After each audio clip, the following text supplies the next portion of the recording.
झारखंड में इन दिनों कई राजनीतिक और जनहित के मुद्दे गहराए हुए हैं और इस विषय पर बात करने के लिए हमारे साथ भारतीय जनता पार्टी के प्रदेश प्रवक्ता प्रफुल्लनाथ सहदेव हैं। इनसे आइए जानते हैं कि क्या कुछ चल रहा है राज्य में और किस तरह से चीज़ें सही हो सकती हैं। खास करके हम जानना चाहें, कई तरह की चीज़ें इन दिनों झारखंड में चल रही हैं।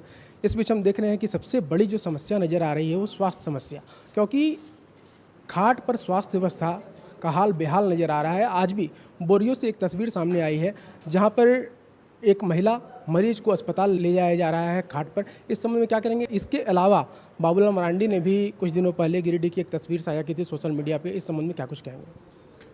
देखिए, शिक्षा, स्वास्थ्य, जो जल की समस्या होती है, किसी भी सरकार की प्राथमिकता होती है। वो सरकार को इसे अविलंब जो लोगों की बेसिक ज़रूरतें है उसके अनुसार यहाँ पे करना चाहिए।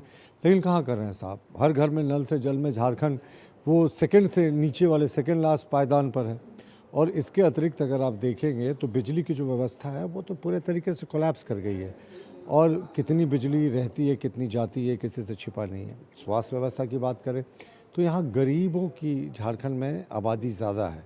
और यहाँ पे आप प्राइमरी हेल्थ सेंटर्स की बात करें तो वहाँ पे पैरासीटामोल की गोलियाँ तक नहीं है। 85% स्पेशलिस्ट डॉक्टर्स के पद खाली हैं। बड़ी संख्या में नर्सेज और डॉक्टर्स जो नॉर्मल डॉक्टर्स हैं उनके पद खाली है। और अस्पताल में आप देखेंगे कि जो मरीज़ है वो फर्श पर इलाज करा रहे हैं। और जो हमारी एम्बुलेंस सेवा है वो तो पूरे तरीके से कोलैप्स कर गई है। रोज़ खबरें आती हैं कि कभी डोली पे, कभी टांग कर, तो कभी किसी तरीके से खटिया पे बांध कर मरीजों को लाया जा रहा है और कई लोगों की मृत्यु हो जाती है लाने के दरमियान। तो ये पूरी तरीके से स्वास्थ्य सेवाओं का बंटाधार हो गया है। और इरफान अंसारी जी दूरबीन लगाकर समस्याओं को देखते हैं या खोजते हैं एम्बुलेंसेस को। दूरबीन छोड़िए ना साहब, निकल जाइए किसी भी प्राइमरी हेल्थ सेंटर में चले जाइए इरफान साहब, देखिए क्या दुर्दशा हो गई है स्वास्थ्य व्यवस्था की। जिस समय बन्ना गुप्ता थे तो आप कहते थे कि ये मैट्रिक पास है, इससे क्या स्वास्थ्य होगी। अरे आप तो डॉक्टर हैं, आपसे तो उम्मीद थी, लेकिन आपने पूरे तरीके से तुष्टीकरण पर फोकस किया। काश आपने झारखंड की गरीब जनता पर फोकस किया होता तो ये स्वास्थ्य व्यवस्था की बदहाल स्थिति नहीं होती। लेकिन यहाँ पे देखने, खासकर जब इरफान अंसारी की बात हम करते हैं तो इरफान अंसारी बिहार के प्रकरण के मुद्दे पे उन्होंने बात की थी। इसके अलावा इस बार देखा जा रहा है कि बंगाल के प्रकरण पर भी उनका कमेंट आया है। किस रूप में देखते हैं? झारखंड को छोड़कर पूरे देश के किसी भी मुद्दे पर इनसे बुलवा ले, ये तैयार रहते हैं। ये कह रहे साहब अभिषेक बनर्जी को यहाँ भेजिए, यहाँ हम उनका इलाज कराएंगे और यहाँ उनको सुरक्षा भी देंगे। 10,000 रेप केसेस हुए हैं यहाँ पर, 11,000 किडनैपिंग हुई है, 9,250 हत्याएं हुई हैं। क्या झारखंड का आम नागरिक सुरक्षित है? किस बलबूते पे ये इरफान अंसारी सुरक्षा की गारंटी ले रहे हैं? दूसरी बात, स्वास्थ्य व्यवस्था की कह रहे हैं अच्छा इलाज कराएंगे, तो जाहिर तौर पर प्राइवेट अस्पताल की बात कर रहे होंगे, क्योंकि इनके सरकारी अस्पताल की तो स्थिति इतनी डामाडोल है कि इनके जब मंत्री, जो इनके वित्त मंत्री एडमिट होते हैं, इनके बड़े नेता एडमिट होते हैं तो प्राइवेट अस्पतालों में एडमिट होते हैं। सरकारी अस्पताल में कोई नहीं जाता। सरकारी अस्पताल में तो बेचारा वही आदिवासी और मूलवासी जाता जिसके पास कोई उपाय नहीं। तो अब मुझे लगता है सरकार को नज़ीर पेश करनी चाहिए। कोई बड़ी बीमारी हो तो पहले सरकारी अस्पताल हो जाए, उसके बाद फिर आप एक नज़ीर पेश कर पाएंगे। गर्मी का मौसम चल रहा है और इस बीच झारखंड के विभिन्न इलाकों के सुदूरवर्ती क्षेत्रों से जो दृश्य सामने आ रहे हैं, गंदे पानी पीने को लोग मजबूर हैं। वहीं मुख्यमंत्री हेमंत सोरेन ने जल संसाधनों के संरक्षण पर विशेष जोर दिया है। किस रूप में इसको देखते हैं? भाई ये तो फोकस करना चाहिए था सरकार को बहुत पहले। जिस समय मुझे लगता है फरवरी का महीना चल रहा था, उस समय बिजली पे फोकस करते, जल पर फोकस करते तो बेहतर होता। अब देखिए पीक बिजली जो समान डिमांड है और जो सप्लाई है यहाँ पर, और केंद्रीय पूल से जो ये लेते हैं, दूसरे राज्यों से ओपन मार्केट में लेते हैं, इंटरनल प्रोडक्शन होता है, उसमें 500 मेगावाट का शॉर्टफॉल है। तो त्राहिमाम कर रही है जनता साहब। ये तो फ्यूचर प्लानिंग होनी चाहिए। ये तो वही सरकार है जो फरवरी के अंत में जो स्वेटर बांटती है जब पूरा ठंड पार कर जाता है। तो जल संरक्षण की चिंता करनी थी, तब तो मानसून आ गया, अब तो इसको पहले करना चाहिए था। अब तो किसी भी समय बारिश शुरू हो जाएगी, फिर जल संरक्षण की बात कहाँ आएगी? तो ये सरकार में प्लानिंग है वो ज़ीरो है, ज़ीरो भी नहीं माइनस में है, क्योंकि ये सरकार जब समस्या सर पे आ जाती है तब प्लानिंग करती है, जो कि दुखद है।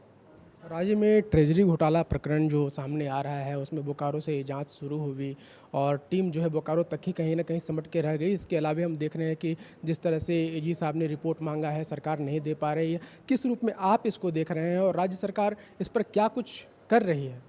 ट्रेजरी घोटाले में बहुत बड़े बड़े सफ़ेद पोस्ट जो है वो संलिप्त हैं और जाहिर तौर पर राज्य सरकार उनको बचाने का काम करी। अब बताएं कि इन्होंने जो पहली एसआईटी बनाई थी वो वित्त विभाग की उप सचिव के नेतृत्व में बनाई थी, वो गई बोकारो, उसने बड़े बड़े घोटाले पकड़े, वो आके रिपोर्ट देती। इससे पहले उत्पाद सचिव के नेतृत्व में एक नई एसआईटी बना दी गई। उस एसआईटी में 2 ऐसे आईपीएस ऑफिसर्स को रखा गया जो बोकारो में पोस्टेड रहे एसपी के रूप में जिस समय ये घोटाला हुआ था। तो अब आप कैसे जांच निष्पक्ष की उम्मीद कर सकते हैं उनसे? और किससे सहयोग ले रही है ये टीम?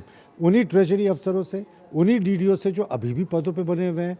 और सबसे दुखद पहलू इसका ये है कि ये 2 महीने के भीतर भी, 1.5-2 महीने हो गए, एसआईटी अपनी जांच रिपोर्ट नहीं दे पाई है। सिर्फ एक ज़िले की, बोकारो की, 5 ज़िलों की इसको प्रारंभिक जांच का इसको जिम्मा मिला है, जबकि कई जो है ज़िले जो है और भी प्रभावित हैं। जब 2 महीने 1.5 महीने बीत जाने पर एक ज़िले का ही दौरा कर पाएँ ये, तो ऐसे में तो कई वर्ष लग जाएंगे पूरे राज्य का दौरा करने में और जो इनका मिला है एजेंडा उसका जांच करने में। तो हम मांग करते हैं कि जो प्रिंसिपल अकाउंटेंट जनरल ने इनसे कागजात मांगे थे स्पेशल ऑडिट के लिए, राज्य सरकार ने अनुशंसा की थी, 2 महीने से दबाकर बैठ गई है।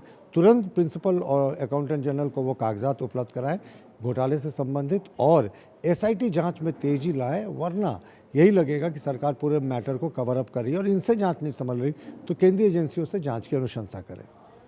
एसआईआर को लेकर विपक्ष जो है लगातार हमलावर नज़र आती है और इसके अलावा झारखंड की बात करें तो झारखंड में भाजपा जिस तरह से घुसपैठियों को लेकर मुखर नज़र आ रही है, क्या कहेंगे इस पर? देखिए, एसआईआर एक बहुत बड़ी चुनौती है देश के सामने और संविधान ने तो अधिकार दिया है चुनाव आयोग को। सबसे पहले आप देखें, संविधान ने ये चुनाव आयोग को स्पष्ट रूप से अधिकार दिया है। संविधान की धारा 21/3 और धारा 324 के तहत ये अधिकार है चुनाव आयोग को कि वोटर लिस्ट का शुद्धिकरण करें। पहले जनरल इलेक्शन के पहले 1951 के पहले ये शुद्धिकरण हुआ, वोटर लिस्ट से नाम काटे गए। जब नरसिम्हा राव प्रधानमंत्री थे तब एसआईआर हुआ, जब वाजपेयी साहब प्रधानमंत्री थे तब एसआईआर हुआ। क्यों आपत्तियां नहीं हुई उस समय? और आज जब एसआईआर के जरिए मरे हुए लोगों का, जो घुसपैठी हैं, उनका नाम काटा जा रहा है तो इनको मिर्ची लग रही है। जो डुप्लीकेसी है, वोटर लिस्ट में कई जगह नाम उनके नाम काटे जा रहे हैं तो इनको परेशानी हो रही है। क्यों हो रही है साहब? क्या ये घुसपैठियों के वोटों से जीतने वाले लोग हैं? बिहार में एसआईआर के वास्तविक जैसे ही रिजल्ट सामने आए और सुप्रीम कोर्ट ने कहा कि एसआईआर में कोई गड़बड़ी नहीं है, बिहार में जो हुई वो बिल्कुल ठीक है, उसमें तुम्हारी प्रचंड जीत हुई। यानी जितने बोगस वोटर्स थे, जिनके सारे ये बोगस वोटिंग करते थे, सब बाहर हो गए। पश्चिम बंगाल में इतिहास दोहराया गया, बड़े पैमाने पर घुसपैठियों का नाम काट दिया गया, घुसपैठियाँ भाग रहे बांग्लादेश वापस। तो यही स्थिति झारखंड में भी होगी। संथाल की जो डेमोग्राफी है कैसे चेंज की, 1951 और 2011 की जनगणना के बीच में 16% आदिवासी घट गए और इसी 60 वर्षों में 14% मुसलमान बढ़ गए। एक बार पूरे तरीके से एसआईआर होने दीजिए, उम्मीद है झारखंड में भी 40 लाख से कम नाम नहीं कटेंगे। राज्यसभा चुनाव के बीच राष्ट्रीय अध्यक्ष नितिन नवीन जी का बिरसा मुंडा की धरती पर 2 दिवसीय दौरा है, इसको किस रूप से बीजेपी देख रही है? क्या यह संगठनात्मक दौरा है या फिर कुछ राजनीतिक बातचीत भी होगी राज्यसभा चुनाव को लेकर? देखिए, नितिन नवीन जी 2 दिवसीय सांगठनिक दौरे पे आ रहे हैं। कई बैठकों में जाएंगे, मंदिर का भी उनका भ्रमण है और मंदिर में भी वो माँ की दर्शन करेंगे। यहाँ हमारे ऑफिस ब्यूरो से भी बात करेंगे, कोर कमेटी से भी बात करेंगे। लगातार उनके जो प्रवास हैं संगठनात्मक दृष्टि से बहुत महत्वपूर्ण है। उनका बड़ा लंबा समय बीता है रांची में, तो हम बहुत उत्साहित हैं अपने राष्ट्रीय अध्यक्ष बनने के बाद पहले दौरे से, और हमें पूरी उम्मीद है कि नई ऊर्जा का संचार करके वो जाएंगे। बहुत ही विनम्र व्यक्ति हैं, ज़मीन से जुड़े व्यक्ति हैं, तो पूरा झारखंड भाजपा के कार्यकर्ता उनका इंतज़ार कर रहे हैं।